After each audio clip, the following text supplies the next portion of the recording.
I gotta say, with this starter set, I am not very impressed. In fact, you may even say that I am unimpressed. Hey everyone, Eric Watson here, freelance writer, player of games, writer of words, recorder of videos, and tabletop role-playing aficionado. In this Roll20 review, I'm going to take a look at the new D&D Starter Set, Heroes of the Borderlands, available now on the Roll20 Marketplace. A review copy has been provided for the purposes of this review, and if you enjoy these reviews and enjoy watching fun weekly live plays and other D&D content, you can consider supporting me via patreon.com/RogueWatson. So, we've all been pretty excited about the content coming out for the new 2024 version of D&D, maybe D&D 5.5 edition.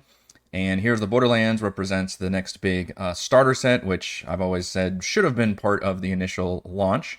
Instead, we've had to wait basically a year from when the initial rollout of the 2024 edition came out, from when we now have the new starter set. Now, I have very much enjoyed and been impressed with the previous starter sets in the, I guess we're calling it the 2014 version, especially Lost Mine of Fendover, which very famously we ran about 10 years ago. In fact, it actually was 10 years ago. You can go watch that old video. And I gotta say, with this starter set, I am not very impressed. In fact, you may even say that I am unimpressed with this starter set, which is a bummer because I just figured that we'd be doing better by now, I guess. They build this as having 3 adventures, we assume 3 smaller adventures for one starter set, which I was always like, okay, I guess that could work. The problem is that these are not 3 separate adventures. They basically took what could be a already kind of small, very story light adventure and divided it up into 3 sections. So I would vehemently disagree that this is not 3 separate adventures. This is sort of one adventure that has just been cut up into 3 parts, and not even cut up where it's like, here's part 1 of the adventure. It's cut up like the hub town, in this case, which is the Keep on the Borderlands, which we're looking at now because there's no splash page in the Roll20 version, is like one adventure. And it's not an adventure. It's just the hub town. Granted, you can go around to each of these little locations, and you can meet all the various, NPCs, which, I appreciate the effort here. The components of this are really, really wonderful. And I do want to preface this review, even though I'm already into it, is that I am specifically reviewing the Roll20 version. So I don't have any of the physical components that I'm going through and oohing and ahhing over and all that. This is purely the digital version of the Here's the Borderlands starter set, which, granted, is only $14.99 on the marketplace, which is at least priced similarly to the other starter set stuff. Where you can see here where it is billed as having these kind of 3 separate adventures that are all as individual add-ons, which is nice. And I originally thought that's really cool, but now I'm realizing like you wouldn't really need, like, I don't know who would need just the keep. Okay, maybe if you just want the keep as a hub town, I guess that could be useful. And the caves, I think, are the most useful part of this adventure for sure. And for what I can tell, this one that's just that says add-on, it just says full campaign add-on. Again, that's a misnomer. This is not a campaign at all. We'll just include all 3 of these as one add-on, so almost kind of pointless. But the art pack is very, very good. I will say that. So back to the review. Again, only the Roll20 version. The keep itself gives you 14 different areas, a really nice, cool, like isometric style map. And each of these areas has like a named NPC with portrait art, which is always really cool. And then they all have their own little like quest things that you can do. But a lot of these quests are just like go talk to somebody. Sometimes you might have to fight a thing, or it's like one's like you can stake out like the bank and then catch a thief. Or in this case, it's a stowaway of a gray ooze. One of them is literally like a lock-picking mini game where it's like, hey, go test out these lock boxes so that the rogue can feel like they can do something. Like, I think they're pretty lame. Maybe people who are just literally trying to learn D&D could enjoy that and enjoy just walking around the town doing things. But I think if they had integrated that better with like the wilderness and the cave system, and like, because like a lot of RPGs, you get your quest in town and then that motivates you to go out of the town and go on the adventure. That's not really the way this one works. It's just like, hey, here's a bunch of stuff you can do in the town, and then the other stuff is in the other section. The only thing is that there's a bit about the overall character advancement, which actually might be tied to the actual caves and wilderness area, where you can level up after doing a certain amount of things. Okay, I think it's the fortress you actually get the main quest for. Let's see. Official errands. Yeah, if the characters explore 3 or more wilderness regions, which is the wilderness part of the adventure, then they get a reward for that. And then if they complete quests within the keep, then they get a reward for that. And then if they complete, I believe, a certain amount of caves, they just explore the caves. So none of those are really firm, like well-designed, story-driven quests. It's just like, hey, go out and do and explore these areas. So already you're putting a lot of more work on the DM for trying to put together like at least some kind of a story, I think. So the keep in terms of a hub town is fine, but I mean, again, if you compare it to Phandelver, there's more to do here than there was in Phandelver, so that part's good. But at least Phandelver had quests where that was like you'll get a quest and then that has you go out to like an adventure site and do the thing. That's not what this does, which I thought was shocking, frankly.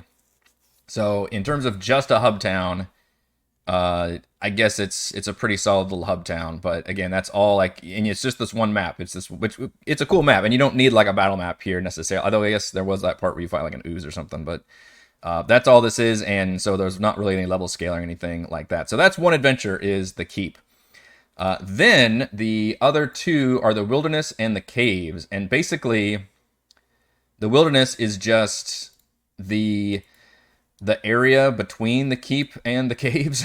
You can see the keep is literally on this map here, and then the caves are in the upper right corner, and you can just follow the trail, or you can go across the woods. I don't know why when there's a trail that literally takes you to the caves, or you can explore the wider wilderness itself. I don't know if they, again, there's not really a specific quest to go do that. I will say there's like 2 potential quests that I, as a DM, if I were running this, would definitely run with and use. And try to form a little bit of a story out of that, and that would maybe encourage the players to explore a little bit, but there's not really enough right here. The way it's designed is that you get 4, it looks like there's more maps than there are, but there's actually 4 unique maps. It's the trail, the woods, the fens, and the Tamarack stand. And there are multiple encounters that can happen at these locations. I believe there's actually 4. It's very modular. There's like 4 per... they're called regions, and you can just activate any of these. In fact, there's a technically a table, and there's macros for these tables. If you want to just roll that in Roll20, you can do that, and then it has nice little clicking information. So that's pretty fun if you really want to leave it up to chance. But again, when it comes to encounters, I would encourage even starter DMs to just know what your encounters are ahead of time, because that will just make for better encounters if you can prep. And then if there's like story stuff, like this bandit ambush has a really fun little encounter with this very charismatic bandit guy. Be prepared to run that, versus if you just roll and you're like, oh shit, now I got to prep the bandit encounter and I'm not really prepared for that, then that's, that might not work quite as well. I do like the maps. The map art is pretty good. The map art in the caves especially are very good, but for the wilderness things, they're fine.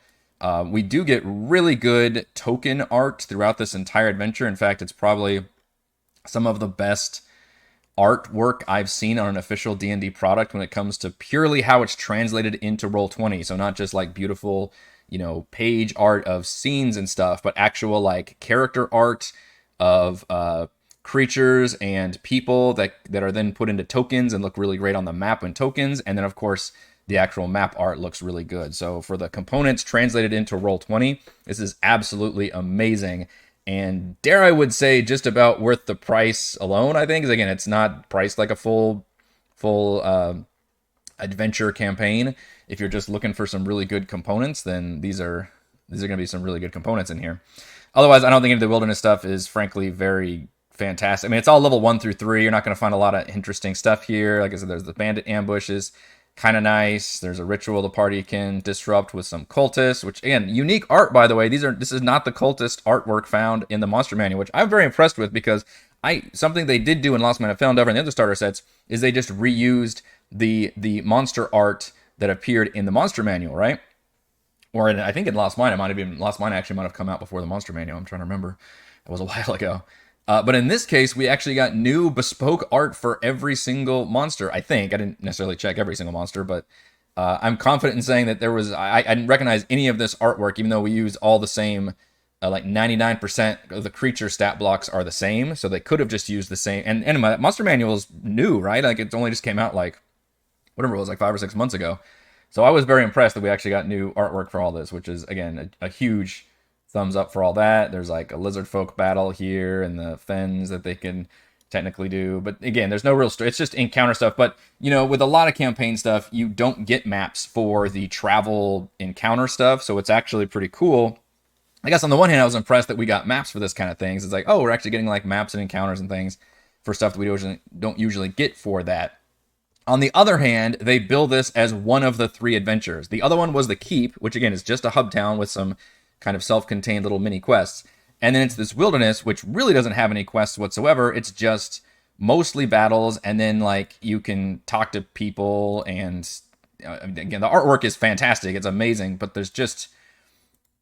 I found it really lacking in terms of putting it all together. There are some cool moments where the players can hire some cool NPCs, which...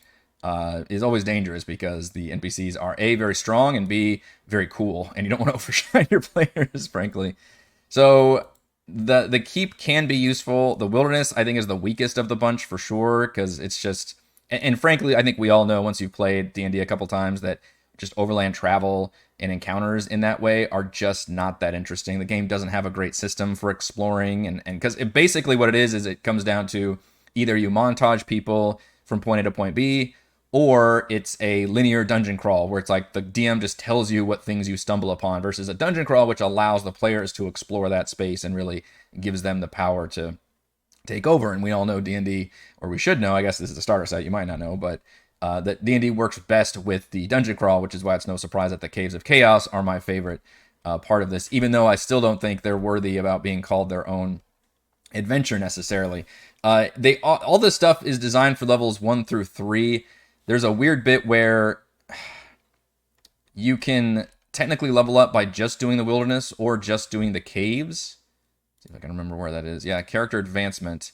After the character has completed at least 1 encounter in all 4 regions, so 4 encounters, which again, an encounter could just be talking to somebody, you gain a level, and then you gain another level if you complete another 4 encounters, I guess, 1 in each region. And if the characters are already level 3, they don't gain a level for achieving this milestone. But again, if they're just going from the Wilderness to the Caves, you don't want to really follow that advancement. And frankly, that's way too fast to level people up from just a couple like scripted encounters. So I actually, again, very much disagree with that pacing. Granted, level 1, they should go really quickly out of level 1. But level 2, there's still worth some content doing, especially in the Caves. And if we go to the Caves, there's even caves that are designed for level 1. So these are actually level built, level scaled, whatever. So there's 11 of them total, which is a weird number. And I think about a third of them are for level 1, a third for level 2, and a third actually for level 3. And the level 3 ones are no joke. They actually feature some pretty tough boss monsters. So you might be thinking, oh, Caves of Chaos is going to be a cool, big, like Wave Echo Cave style dungeon crawl, kind of just a big area with a party can explore. Nope. Instead, they are literally a series of 11 individual miniature layer dungeons, I guess I would say, which I guess the advantage is you could pick them up and use them as needed in your own campaigns.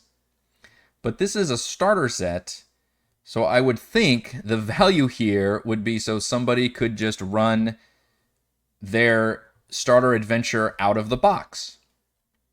And I think this would be very disappointing in that way, because you literally end up at this cave location and it's just a series of... It feels so weird. It's like very...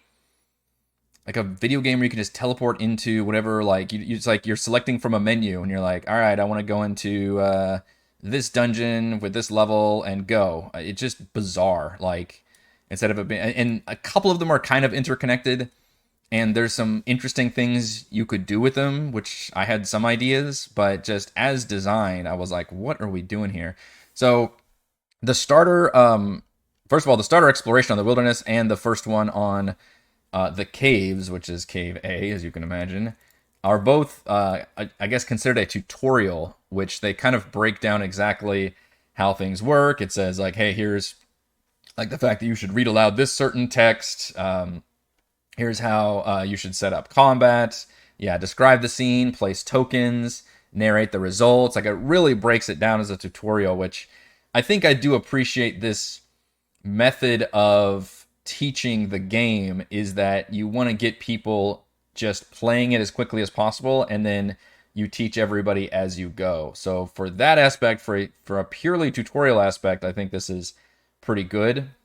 And this is only really in the first cave. After that, you're kind of meant to extrapolate everything you learn from that first cave into these other caves. And each one, like, technically has its own little mini story, but it's not really like, in this case, it's a bunch of kobolds, which you're either going to use kobolds or goblins, I guess, when they're your level 1 starter dungeon.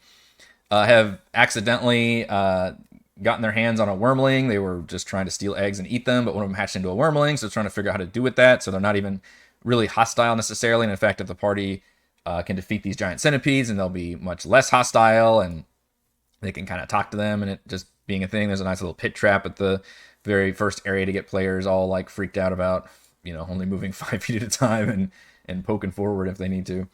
So it's fine, but there's not really, again, like a quest or anything here. Other caves involve Mephit layer is actually very similar to the Kobold layer, with creatures that the party could kind of parlay with, or that are more mischievous. There's actually a mimic as a surprise, as mimics are, treasure boss fight at the end, which could be very difficult for level 1, I thought.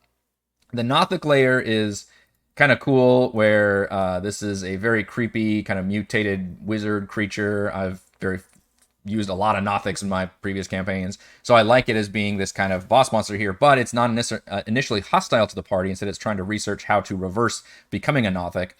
And if the party can defeat this carrion crawler, which again is a pretty tough enemy for just a party of level 2 adventurers, then that gets on the Nothic's good side, and they don't have to fight the Nothic to get all the good treasure and stuff. So I will say there's a nice effort to making sure that even though these are very tiny cave dungeons, the party can still check off those pillars of combat, exploration, and social role-playing. And also, if you just look at this map art, this is, and I'm not exaggerating, some of the best map art I have ever seen in an official D&D product.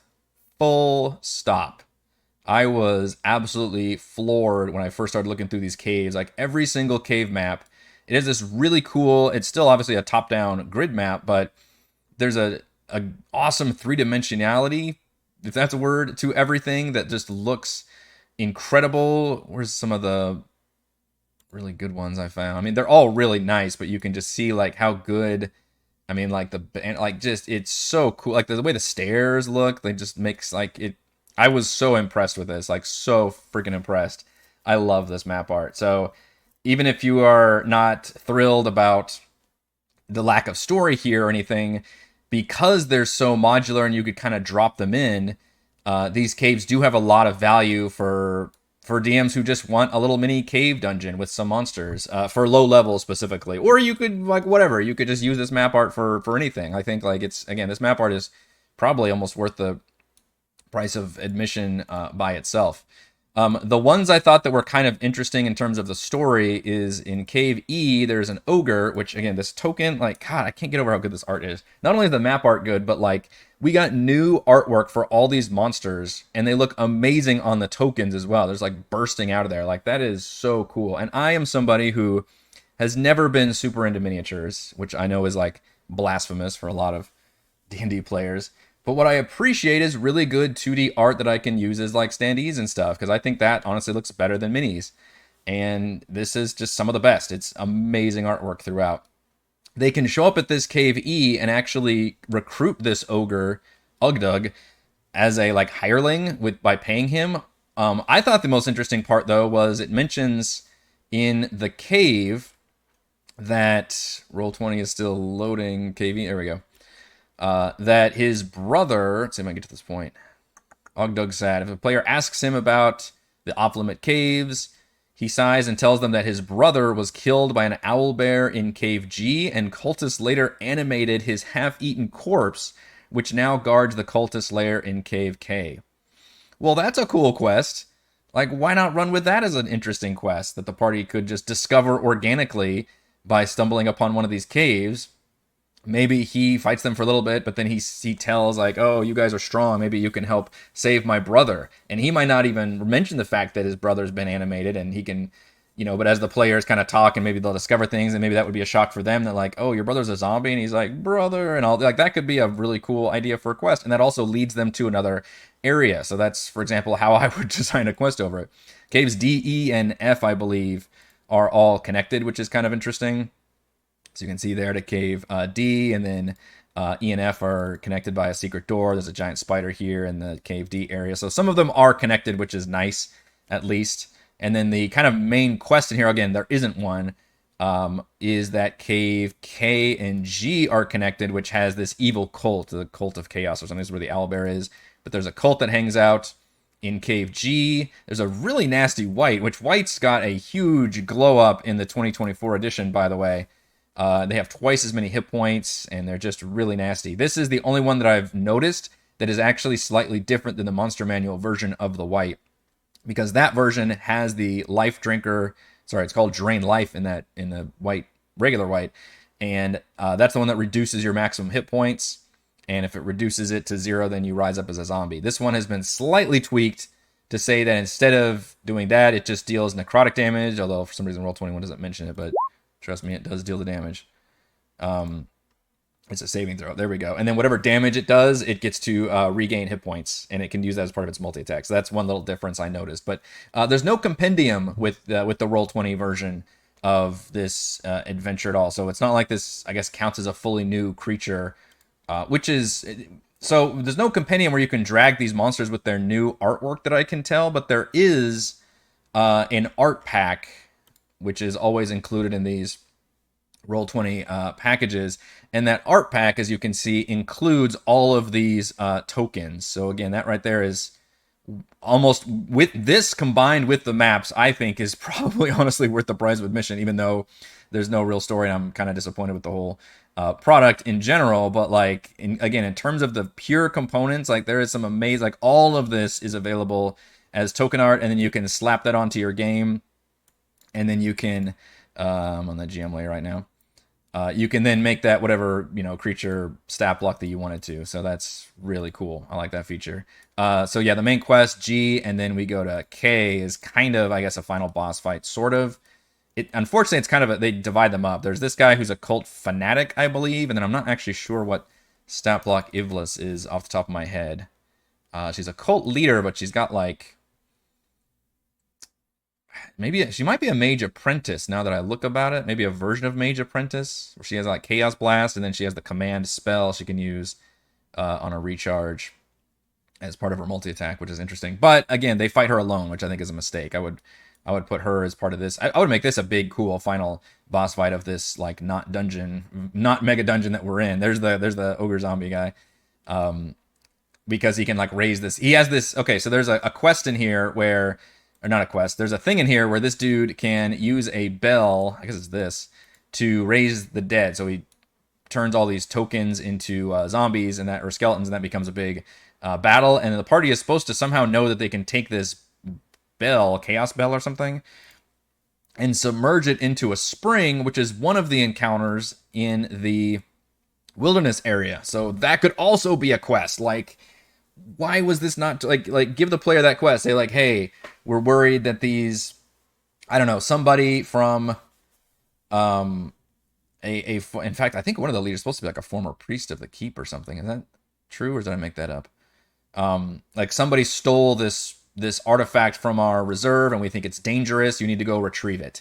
Like that's a quest that gets the player going, and that would make them their final quest for this Caves of Chaos thing, is probably how I would frame this whole thing. And then end up in the caves, and the caves are all interconnected. They're trying to figure out where the bad cave is, and of course it's going to be one of the last caves they get to, but then they can talk to the ogre, and the ogre will tell them about the cult, and there's enough social things where you could make it happen. So you could take all of the different pieces of this module or cave thing and create a decent main quest around it, but I'm knocking the adventure for not freaking doing that in the first place and making me do it. I've got 10 years experience as a DM, so I can come up with that on the fly without much difficulty. This is supposed to be for a starter set that you're supposed to be able to run right out of the box. Like, I expect, and part of it is, yes, you want to be able to run combat, you want to be able to run dungeons, but you also, I think, want to be able to tell a story and have your players invested at least somewhat in what's going on. And I think that's where this adventure really fails. But more on the components, because I want to mention these card things are really cool. This is obviously a physical part of the starter set. In Roll20, they do have them as there's a deck card system. So every time one of the rewards, which I don't know if there's an example, but I'll be like, okay, here we go. Draw 2 cards from the magic item deck to determine the items. So to do that, you could do, let's shuffle them first. And then you can say deal, and we'll deal me 2 cards. And then you can go over here and click the cards, and then you'll see, oh, I got Slippers of Spider Climbing. Those are awesome. And a Spell Scroll of Fireball. So those are the 2 rewards that I would get.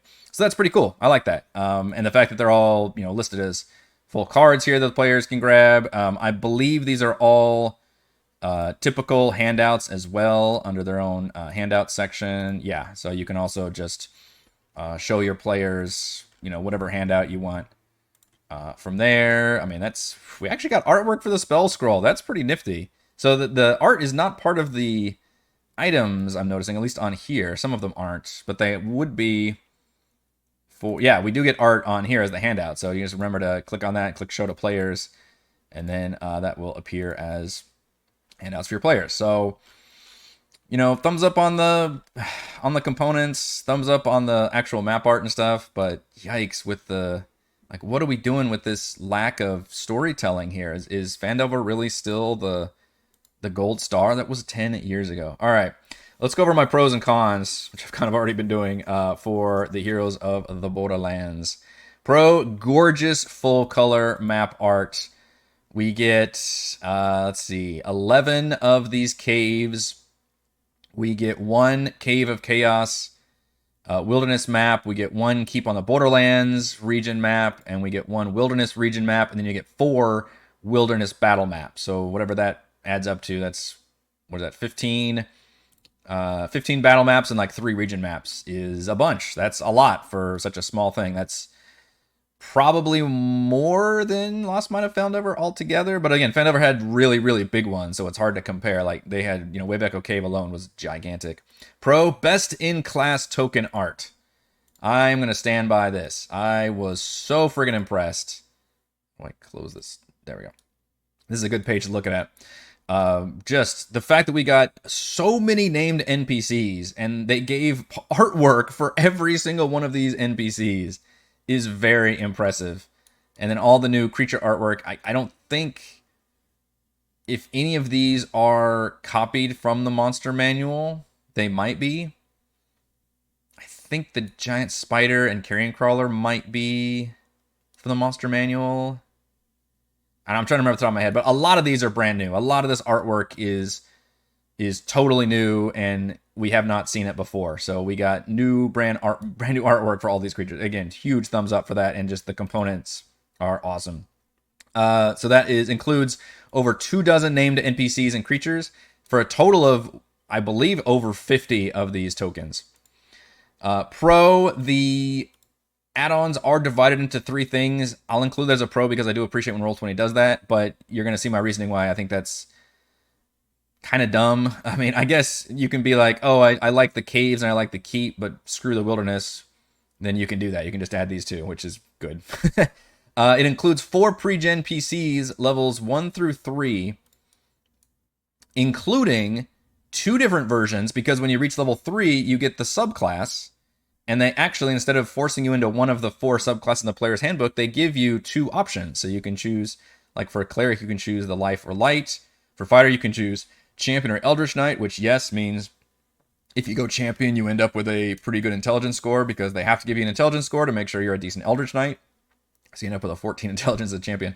I don't know why this is the case, by the way. For some reason, Roll20's version does not update the pre-gen tokens as they're listed in the journal with the artwork, even though the artwork is here. So you will have to go through an extra step, or not even an extra step, I guess. Just take this and use this. You can literally Control C, Control V, and use that as needed. And I guess the way you would do that is how weird. It's okay. For some reason, it's just not on the avatar then. So if I dragged it, let's test this out. Yeah, so it works fine. So I don't know why they just didn't update the avatar part, which is something that you would have to do by finding this image in here in your art gallery, and then dragging it over to here and replacing that so it appears on the journal. But otherwise, it's everything else is set up correctly. But that's cool. And like, you know, we get the own artwork and all the character sheet is set up automatically, which is certainly something I would expect from the pre-gens. Pro equipment and magic item decks included as I don't know if these are considered macros, but just part of their in-game built deck thing, along with, you know, all the various, you know, encounter macros and stuff. That's all pretty standard with the Roll20 releases. Pro, the cave offers light difficulty scaling for every single one of its areas. What I mean by that is at the beginning of each cave, it mentions if you want to make it easier or harder. So, for example, it doesn't quite break it down like, oh, if you have this many players, you should do this. So it just kind of leaves it up to the DM. But it says you can add monsters to make the scenario longer, more difficult. So, for example, this when it says, hey, you can add some hobgoblin warriors. Or if you want to reduce the difficulty, then reduce the number of goblin warriors. It's a little vague. It doesn't break it down exactly. Like if you each like, I guess I prefer if it was like, hey, if your player's level 3 and you've got 5 or 6 players, then do this. Versus just saying like, hey, you know, play it by ear, and which is fine for somebody like that knows how to play D&D and has that experience. But again, this is the starter set. I expect it to be very pedantic and like really break it down and hold people's hands and walk through stuff. So I'll still give it a positive, but I actually wish they go a little further on the minutia of level scaling. And then Pro, I will say that it helps teach D&D with step-by-step tutorials, especially with these first areas of the wilderness area, which I guess is the looted wagon here, where it kind of breaks down like, hey, how to use ability checks and how do we go through that, and then the Kobold Lair, how the initial combat encounters can work. I guess is there one for the keep as well, which is basically like, hey, here's how I don't know, social role playing works, I guess, in a way that you can do. So I think that is a pretty good approach. Because I was weirded out there wasn't like a quick start guide or something. Like if you click quick start guide, this is all there's. It's just like, hey, here's the rules and stuff. But on the other hand, I'm like, you know what? This is like a modern video game where it's like you learn as you play. You jump into the tutorial. You don't, you know, it's not like when I was a kid and you had a giant ass manual that you had to thumb through. I do kind of like those, but instead you just, you know, it teaches the game while you are playing the game. So that's probably a good approach.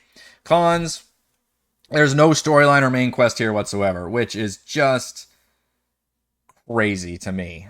Like, I think they went way too hard into the modular design of this whole set. I'd be very curious to ask like why they broke it down like this, because I can see, and you've seen me talk about how I would design it to use all the same components and then design a quest, at least a very simple quest system out of it with a couple side quests and stuff.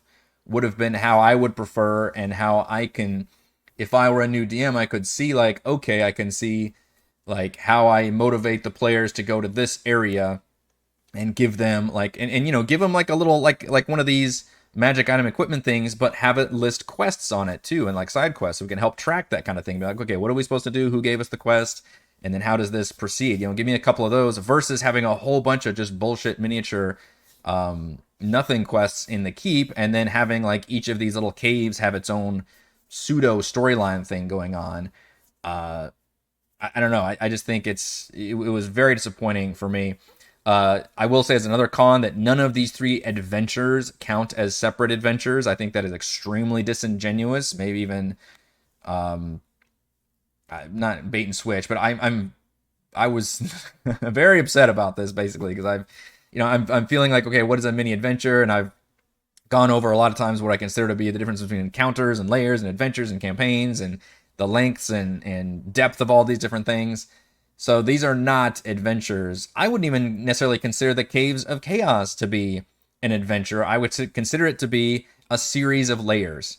It's like, which is cool. Like those are useful, but you should know going into that it's not like, hey, we're going on an adventure. Instead, it's like, oh, I've got this like, you know, series of cave dungeons that we can do. So I think you have to really temper your expectations and know what you're getting into here. And then for a con, I think only the caves. Maybe this is my own bias as somebody who just really likes dungeon crawling and recognizes that D&D works best with dungeon crawling. But because of that, I think this is the only one that even comes close to having real D&D adventure content versus the other ones, which the wilderness is just a series of random encounters in the wilderness. So that's not an adventure. That's just really literally the point A to point B. And then the keep is just your hub town with some like NPCs you can talk to and things you can do. Again, I don't consider that an adventure at all. I don't think most people would. So I think only the caves really has that kind of adventuring content, but even then it lacks that that main story stuff going on. Final thoughts. Here's the Borderlands features some of the best components and tutorials D&D has to offer, but those looking for a worthy starter adventure to stand alongside the likes of Lost Mine of Phandelver will be incredibly disappointed. Thank you to everyone for watching this D&D review. You can watch more reviews and follow our own D&D adventures here on my YouTube channel. You can support my work at patreon.com/RogueWatson. Shouts to Platinum patrons Joe, Will, Thomas, Brandon, Genocide, Roleplay Roll, Christopher, Big Nut, John L, Nathan, Andrew, Stephanie, Jason, Lee Sports, Warden, LC, Tom, They're Eating the Dogs, Marcus, Snuggy, Hugo, Sasha, John, Morbid Reaver, Jello Sky, Zim, Jesse, Dante, and Sarah, and Gold patrons RPG, Paper Cramps, Pretty Boy, and Yuma, Dead Lizard Lounge, Jerome, Nathan, Scott, Repister, Glenn, and Mark. Thank you all very much for your support.